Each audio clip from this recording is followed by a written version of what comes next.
hear me? Hey, I don't think the mic. Oh, it's on. It's green. Hello? Can you hear me? Can you guys hear me? I think everybody, we're going to sit down. We're going to start. If everybody can find a seat.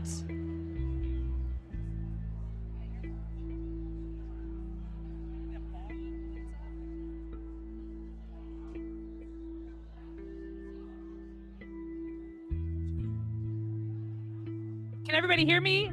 Okay, thank you. Everybody, if you can find a seat, we're about to start. Thank you.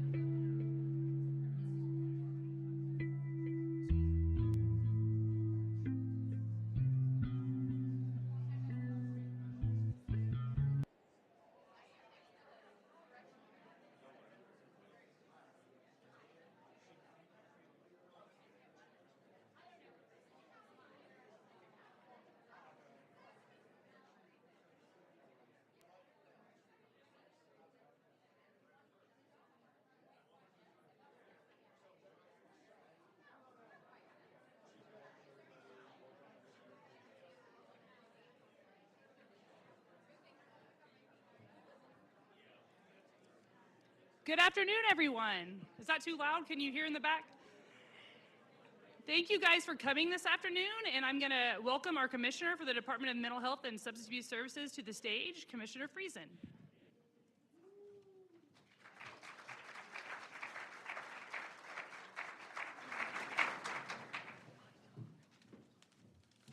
Thank you, Sasha. I appreciate that.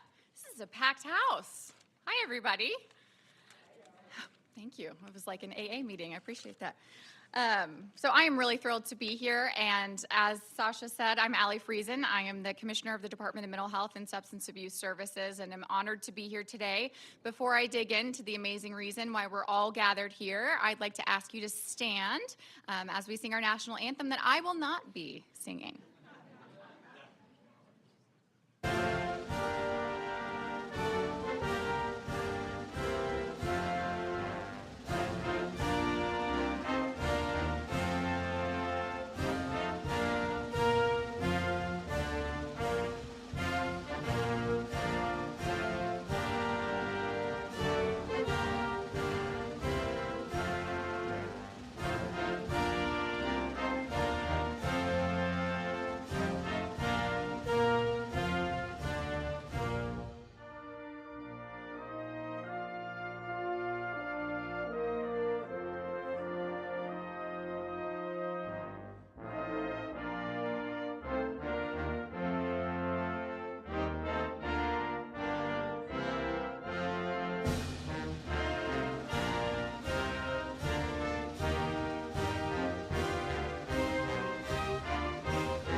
Thank you, everyone. I can tell we have some shy singers.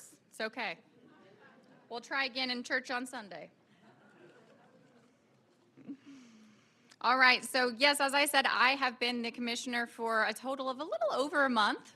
So I appreciate the grace and the opportunity to be here with you all, and truly don't feel deserving to be up here because I know there are many in this room that have worked exponentially harder on this project than I have, but I can say I've dedicated my life as a clinician to serving Oklahomans that are in need of mental health treatment and support. And for that reason, from being on the front lines and from leading programs across the state, I can attest to the desperate need for growth in this area. So I am really proud to see Oklahoma stepping up to the plate, and many of you are to credit for that. So I hope you'll take a moment to appreciate that, because it's hard to take a minute to appreciate the victories when we do get them. So please know how much value you're contributing to our state. So this is an inaugural groundbreaking. I am very intrigued by the confetti, I have to say. Will be a first confetti breaking. So not only is this going to expand access to behavioral health care, but it's going to do so in a way that promotes excellence. This incredibly beautiful building is going to exude excellence, and that is exactly what we will provide inside of its walls. I have already instilled in our amazing leadership team that excellence is the goal, and that we will absolutely not settle for anything below excellence. And I realize that I'm stubborn, and some of you have already experienced that stubbornness. But sometimes I use that, most of the time, I use that for good and not for evil. So I hope that you know, those of you that have invested dollars, time, blood, sweat, and tears into this project, that we take it enormously seriously, and that we will absolutely be providing high-quality, evidence-based care to those that come to us in extreme and desperate need. So as I look across this room and I see the incredible outpouring of support, which is just breathtaking, I truly am more encouraged than ever that we are very close to driving significant change. And that's not an easy thing to do in the landscape that we're operating within, when the changes seem to be growing or the need, seems to be growing and changing simultaneously. The acuity is getting worse. The age groups are getting more broad. We're having younger and younger kids that are suffering from mental health disorders and attempting suicide. And I have a 3-year-old little girl, and I've told some of you that by the time she's 10, I would like to have this whole thing figured out. So we are on the clock. She's 3.5. So today does mark a significant step forward in us transforming mental health care, and I commend those that have come before me to truly drive change and innovate in this space. And I am proud and have immense respect to be following those wonderful leaders that have stood up incredibly important parts of this system, and this is another example of that. So what you can see from our leadership team will be, how do we connect those dots, and how do we build on the greatness that was built before us? And similarly, today, as we honor and kick off this wonderful project, we're doing so to continue a legacy of innovation and change that began some 70 years ago by Dr. Hayden Donahue, who was a passionate and dedicated visionary who saw our state's potential to be better and to demand more. Are we sensing any similarities? I think I would have liked Dr. Donahue. So Dr. Donahue served as Oklahoma's first director of mental health in 1953. He tirelessly worked to advance care and destigmatize mental illness, and to promote an understanding that helped reshape behavioral health in Oklahoma and across the nation. So truly, it is with gratitude that we pay tribute to his legacy through this hospital. Donahue's impactful legacy profoundly transformed Oklahoma for the better, and he spearheaded groundbreaking reforms in the treatment of mental illness, which revolutionized care and created a system that we continue to build on today. So there are some eerie similarities to what we are still trying to accomplish today, but would not be possible at this phase without the incredible work of him, and I'm confident his colleagues. So this facility is one step forward, and as we gather here today, I can't help but reflect on the countless individuals whose lives have been touched by mental illness. Some of you know I'm very open and transparent with my story, and I've always had a passion for helping, and my mom would affectionately call me the golden retriever of the family, not because of the hair color, but because of the helping personality. And I didn't really know what that would come to as an adult, and it became very clear as I found my passion for neuroscience buried in the TCU library in Sigmund Freud's original books, which is true. So I know that all of us have personal stories. My biological father suffers from alcoholism, bipolar disorder, and narcissistic personality disorder, which has created a plethora of challenges for myself and my mother and my sister. But that's what has made us who we are, and I wouldn't change it. As a mother, it changes, and the protective mechanisms come in, but it also has helped me to develop an incredible empathy and compassion for others, and that we truly do not know what an individual is going through at any given time. And for that reason and many others, it is an incredible privilege to be able to lead an organization that leads with compassion and empathy to improve lives of Oklahomans. So it's moments like these that remind us of the importance of coming together to ensure that we all are providing the right services to those people at the right time so they can be well and do the things that they want to do. So today, as we inaugurate the Donahue, let us carry the shared understanding that mental health is not a solitary journey. It's a collective journey that we must be on together, and one that truly requires compassion, understanding, and support, and a drive to continually advance. So Oklahomans must have confidence in the availability and the quality of services as they begin on a path to healing and wellness. So this is more than just a physical structure. It is beautiful, and credit where credit is due to our architecture teams. But it is truly a symbol of our commitment to ensuring that every Oklahoman has access to the mental health care that they deserve and that they need, so that everyone in this room doesn't have to answer the phone calls of what do I do, where do I send this person, how do I get them help. That this solution is very clear, and everyone in this room has paid an enormous part of that.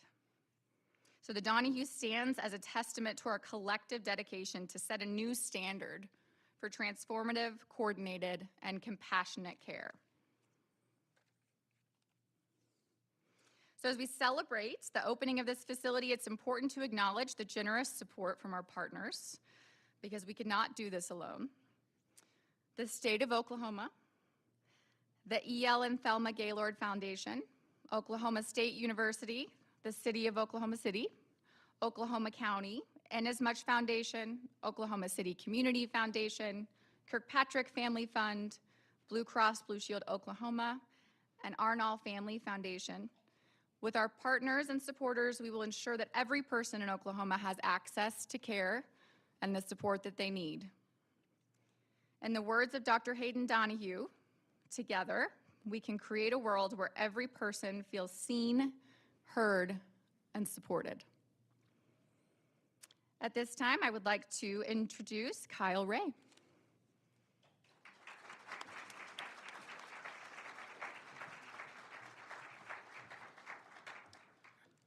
Thank you very much. I appreciate it. Good afternoon. Welcome to the campus here at Oklahoma State University. On behalf of the Oklahoma A&M Board of Regents, I know Dr. Trudy Milner, one of our regents, is here today, and our president, Dr. Casey Schrum. Welcome to OSU. I would be remiss if I did not recognize those very instrumental people in our state legislature and our federal delegation for the help that they constantly give the state of Oklahoma, and without which we wouldn't be here today. It's a great day to celebrate an important milestone in improving access to quality health care for those struggling with mental illness. OSU takes to heart our land grant mission, which calls us to use our talents and our resources to help our great state solve its most pressing challenges and help Oklahomans live healthy and productive lives. To our city, state, private, and foundation partners, all of us at Oklahoma State University are honored to join with you in this incredible endeavor. My youngest daughter, Summer, when she was growing up, always had a heart for people, how they felt. And today she is a licensed counselor at Grand Mental Health here in the state of Oklahoma. And every single Monday I get a chance to take her to lunch. And at the end of that lunch, she talks about the challenges. She is on the front line. And she always ends lunch with the same way, and she says, "Dad, there is an endless stream of people in the state of Oklahoma that need help with mental health challenges."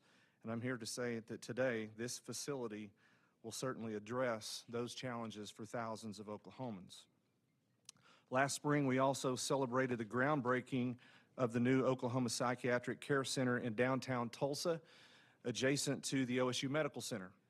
There, OSU Medicine's physicians, healthcare professionals, residents, and medical students will work alongside the commissioner's team to treat patients and make a difference in their lives through improved mental health services. Together, Donahue Behavioral Health and the new facility in Tulsa represent an incredible transformation in the state of Oklahoma.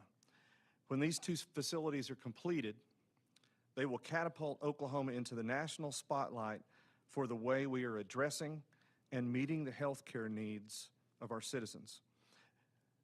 Again, we would be remiss if we didn't recognize the incredible bipartisan approach that has truly mobilized the state of Oklahoma to become one of the leading states in addressing need for mental health care and resources.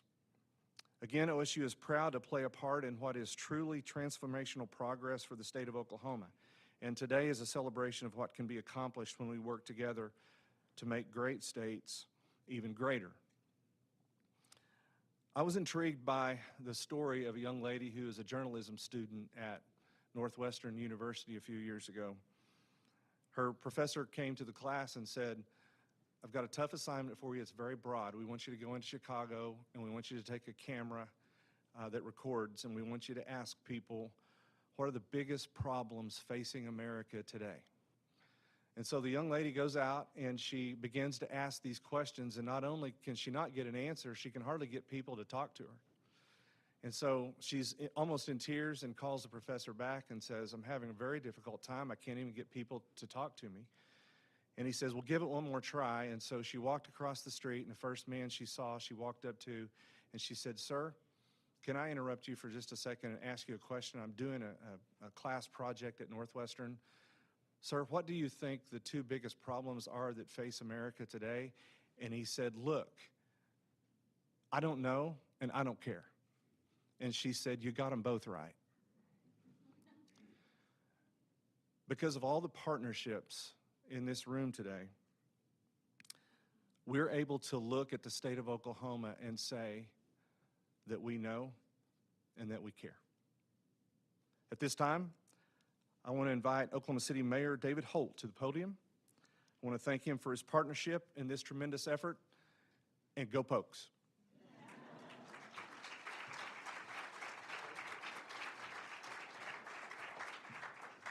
It's such an easy crowd pleaser, isn't it? Yeah, I need a phrase like that I just did in every speech with. Thunder up, I guess, would be mine, right?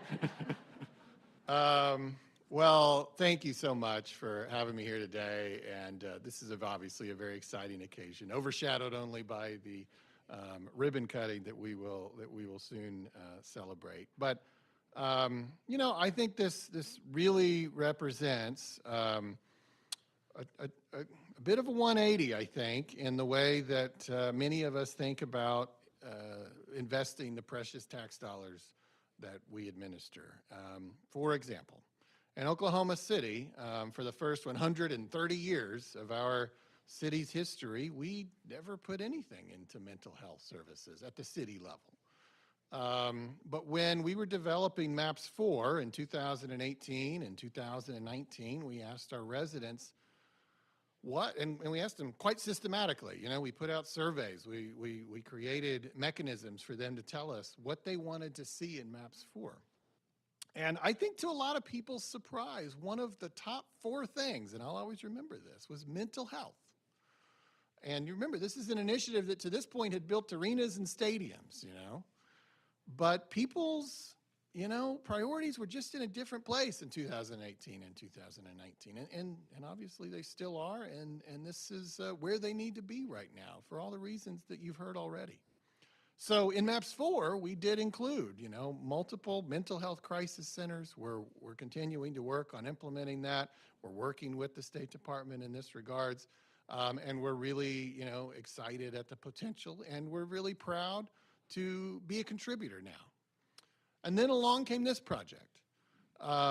Listen, we're a metro of 1.5 million people, a city of 700,000. You know, we need these services. We need a hospital like this. And so when this was first broached, I will remember some state legislators calling me and saying, like, "Hey, I just want to check. Do you want this in Oklahoma City?" And I suppose that even by asking the question, it was a little bit of a reflection of decades of, you know, uncertainty. Is this really what we want to do? Is this how we want to prioritize our tax dollars? Is this something we want in Oklahoma City? And of course, I assure you, and I'd like to think it's partly why we're standing here today, my answer was yes, we want this in Oklahoma City. Absolutely, please work on this at the state level.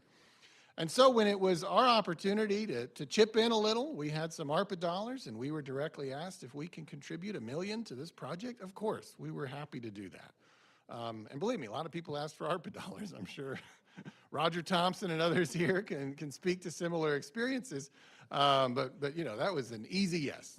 We didn't have to think about that for 2 seconds. And frankly, you probably should ask for more. But it's all gone now. It's too late. But yeah, remember that for next time. Just try to aim a little higher. But so we understand at the City of Oklahoma City how vitally important these services are and will continue to be. And this is really, from that perspective for us, a very exciting day. And I think the federal officials and state officials and higher education officials and county officials, everybody who has contributed to this, and like every project I think I've ever been a part of here in this city, it does take like all these different entities pulling together, but I think that's one of the unique special ingredients in Oklahoma City is that we get things done because we're willing to sort of find common purpose across lines that might otherwise divide us. And clearly around the issue of mental health, we have that common purpose. So congratulations to everybody for getting us to this point, and thank you in advance for the hard work ahead to get us to that ribbon cutting. So thank you very much, and thunder up.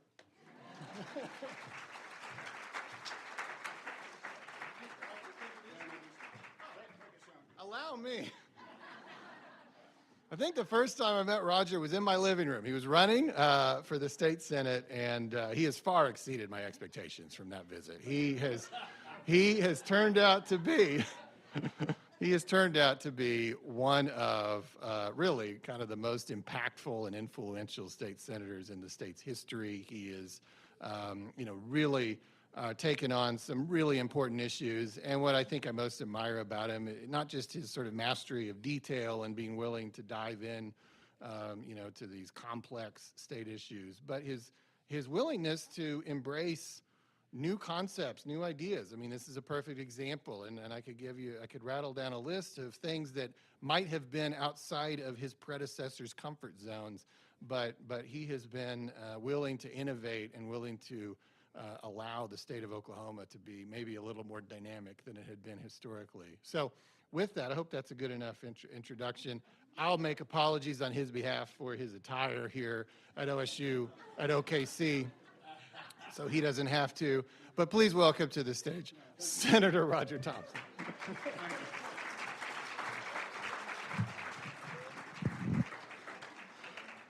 So it's always great to have low expectations to begin with, and then we'll go up, and I appreciate that. What an honor to be here today, and for this occasion at this time. This is truly a historic moment. But I want to say it's part of a number of moments that have begun to happen in Oklahoma. And some of that goes back to Mayor Holt. And oftentimes I compliment him on some areas. It's difficult when he talks about county roads and bridges, thinking about not something he's interested in rural Oklahoma. But I want to tell you, when we were in the Oklahoma legislature, and now Congresswoman Bias and I came in together, we were really hurting financially. And Mayor Holt is the one who put together the Revenue Stabilization Fund that has helped stabilize our economy, that put us in this point here today. And what he started out to become good, and a little political statement here for a moment, has become a weapon for evil that we want to get rid of all of our money. So Mayor Holt, thank you for your leadership in that area, because today we have the resources to go. Senator Hayes, thank you for being here. Senator Hayes on our ARPA committee, along with Senator Kirk, have worked tirelessly on these programs as well. I'm not sure what's in the book for the script, but I just want to talk for a little bit. When we begin to look at mental health in Oklahoma, changes have taken place across the state. And there are those that are in this room today that we owe a great deal of gratitude to. And I want to say thank you. And that is from our leaders, from federal to state, philanthropic community, everyone together. Thank you. However, that's not why we did this. I learned a few years ago that we were sending our most vulnerable children out of state. Those who are hurting the most, and coming to us, and we said, what do we do with these children? We were sending them out of state. And so today, In Oklahoma, we are building the state-of-the-art Children's Behavioral Health Center on the campus of Oklahoma University. It will be the best in the nation, and no longer will we be sending our children out of state.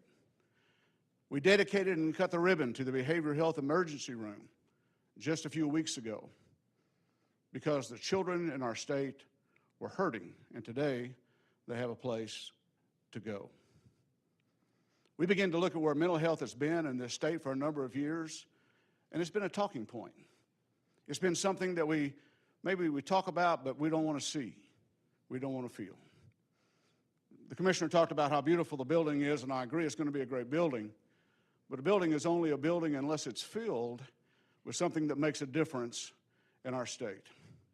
I'm thankful for the partnership at OU for the Behavioral Health Center for the children. I'm thankful for the partnership of OSU and the land where this new facility is going to be built and the training center that's going to become for future students who train. But I'm most thankful that in the state of Oklahoma today, we are finally standing tall and say we're going to do what we should have done a long time ago for the people of this state.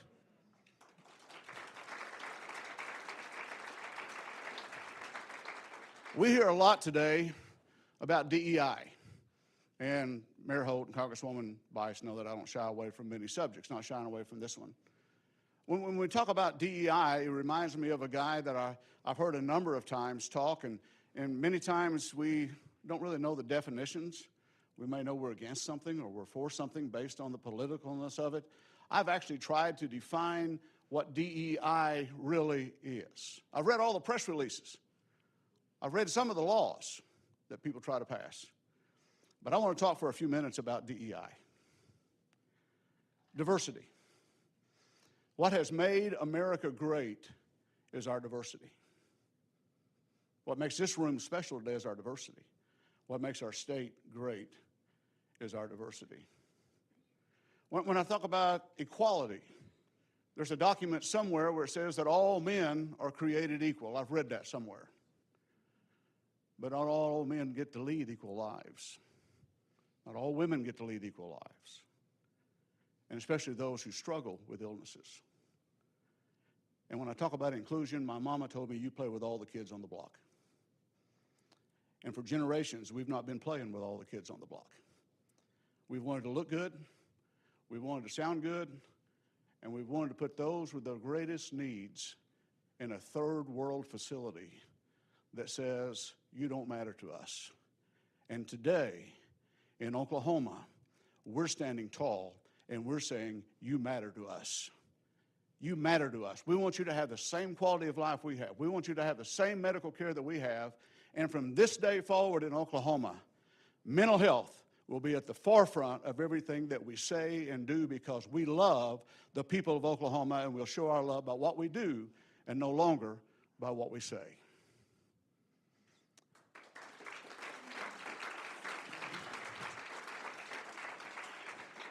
There are people that come into your life from time to time that when you first meet them, you just know there's something different. I'm not talking about Holt. I've already talked about him. He's different, and we all know it.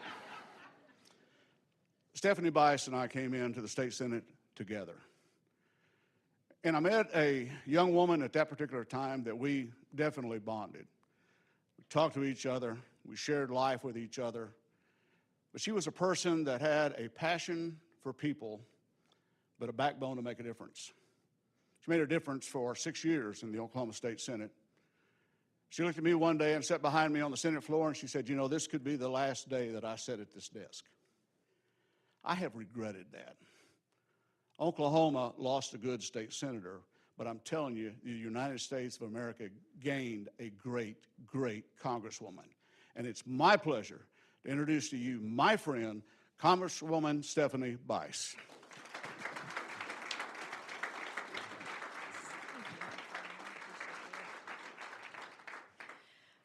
Hard to follow those words, but first I will say that to my friend Roger, I got the memo about what to wear today, for the record.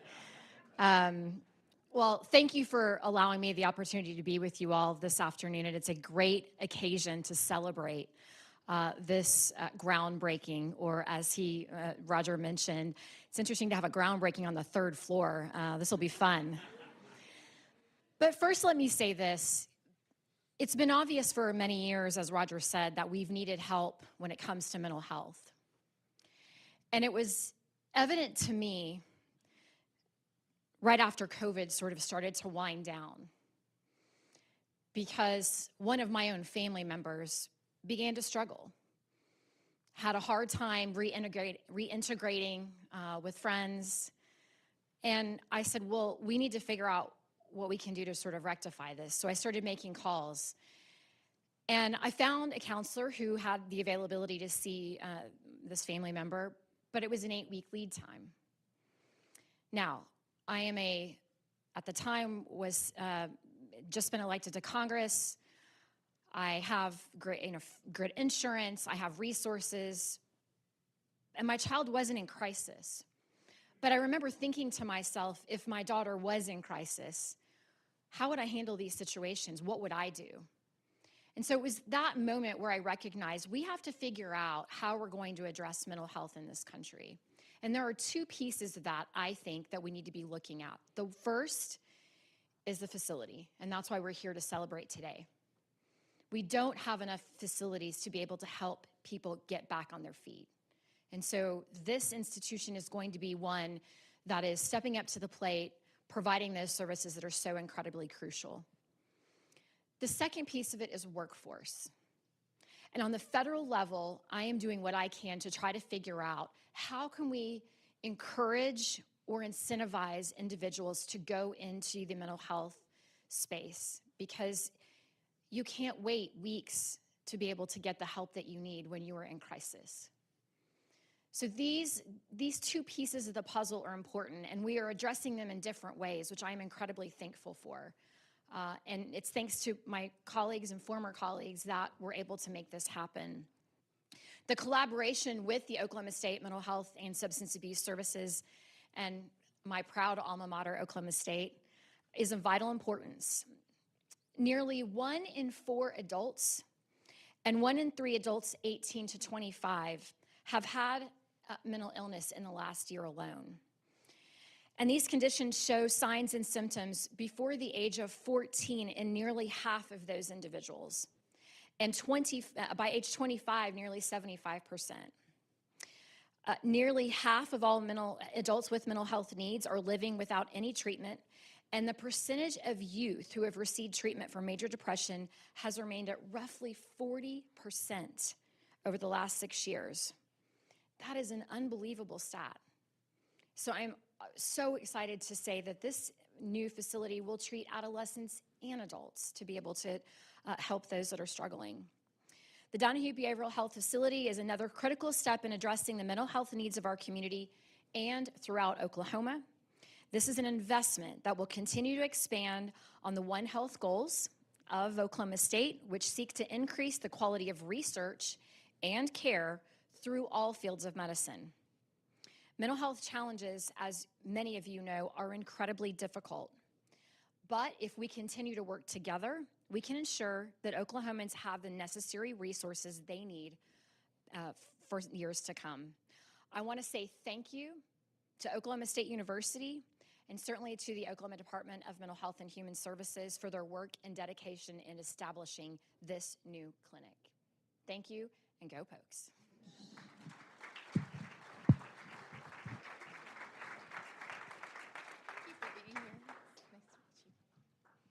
Thank you so much. Can I say go Frogs, or am I going to get booed out of here?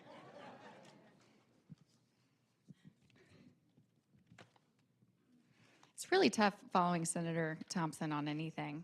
So well done, ma'am. If anybody can do it, it's you. Man, everybody skipped their part. Way to go. Okay. I don't want to mess anything up. Okay, so now we are going to have the honor to hear from Dr. Hayden Donahue's family member, one of his family members. And as we discussed a little bit earlier, Dr. Donahue's commitment to improving mental health care has truly inspired countless lives and continues to shine as a guiding light in our community. So we are very grateful for the family of Dr. Hayden Donahue and for their support and love and shared vision that's been instrumental in bringing this hospital to fruition. So their presence here today reminds us of the profound impact that compassion and dedication can have on the lives of others. So please join me in extending a warm and heartfelt welcome to the grandson of Dr. Hayden Donahue, Cullen Sweeney.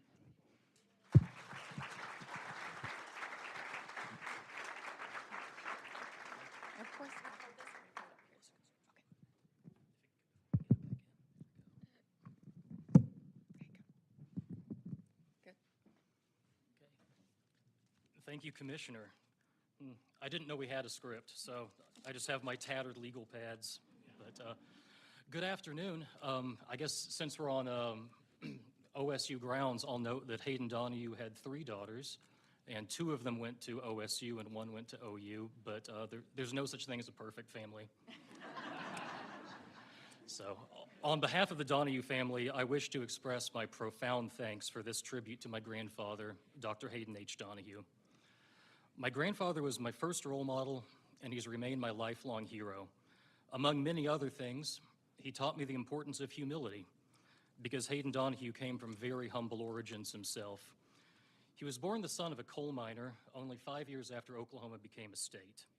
He lived through the Great Depression, served in the Second World War, and returned to his home state in 1953 to serve as the first director of Oklahoma's newly created Department of Mental Health. And so began a lifetime of service to the state and to the people of Oklahoma. My grandfather's humility was manifested through service to others. In particular, he lived to serve those in society whom Jesus called the least among us, and he did so for 5 decades. I believe that the recognition that my grandfather's received today is something he never would have sought or asked for himself.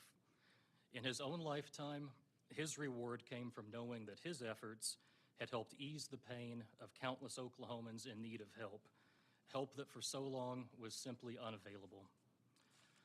By removing stigma and shame, and by giving so many the chance for a normal life, he created a better and brighter future for all. The lesson in the legacy of Hayden Donahue, I believe, is that world-class care is possible in Oklahoma. And our problems are not insurmountable when we effectively and efficiently harness the resources of state government, along with public and private partners, to serve the common good. I want to close with some words that were written when my grandfather finally retired from the Department of Mental Health when he was well into his 80s. Here's the quote. "To watch Dr. Donahue walk down the halls of the ward is to see love and compassion. And because of that, hope now waits in rooms filled with bright morning sunshine where despair once lived in dark and dirty rooms. Oklahoma and the world are not the way that they were when he first came here. What greater memorial could there be?" I would submit that today we are breaking ground on that greater memorial. So combined with humility is mine and my family's gratitude for making this day possible and for making this dream possible. I humbly and gratefully thank you all. Thank you so much.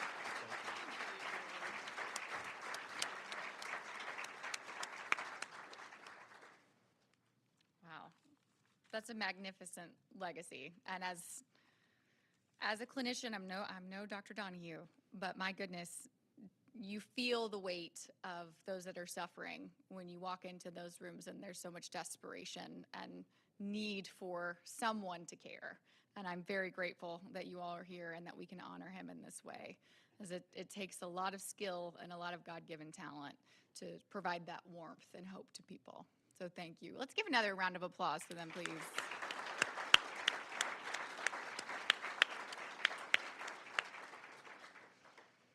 Ooh, that got me. Well done. Well, I think that sets a very high precedent for every single one of us in this room, and it is only fitting that his legacy live on through continued excellence and warmth and compassion and hope.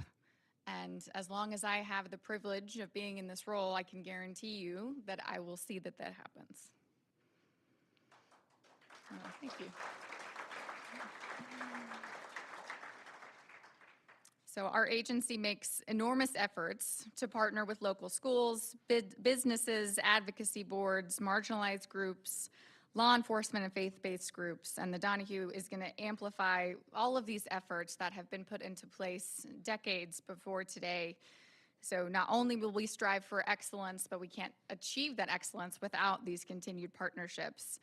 So it's going to streamline access to care and promote continued collaboration among our amazing providers, ensuring that individuals will receive a truly holistic, coordinated continuum of care that addresses their unique needs.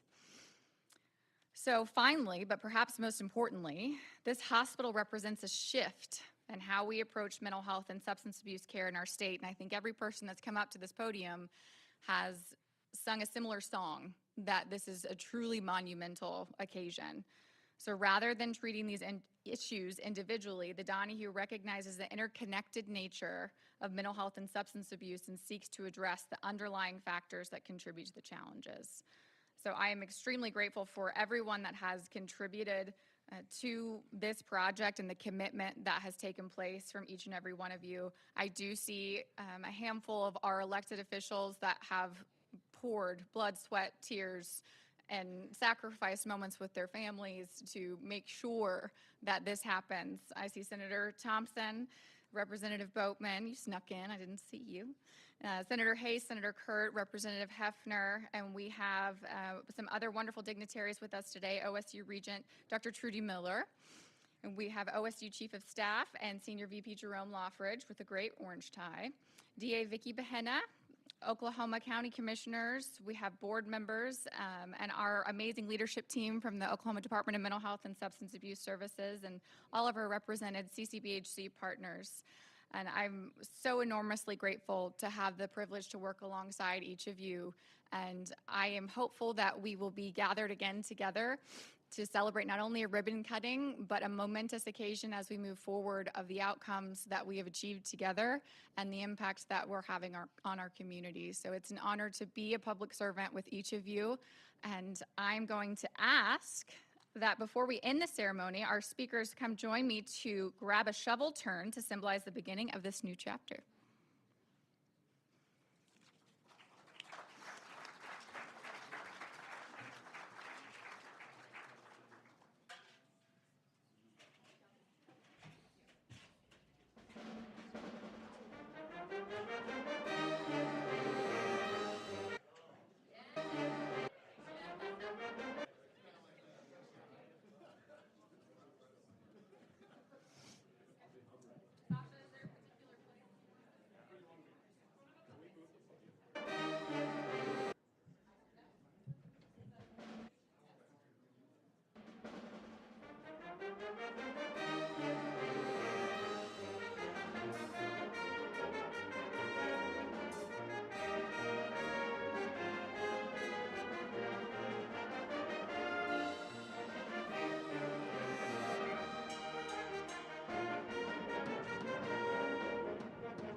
you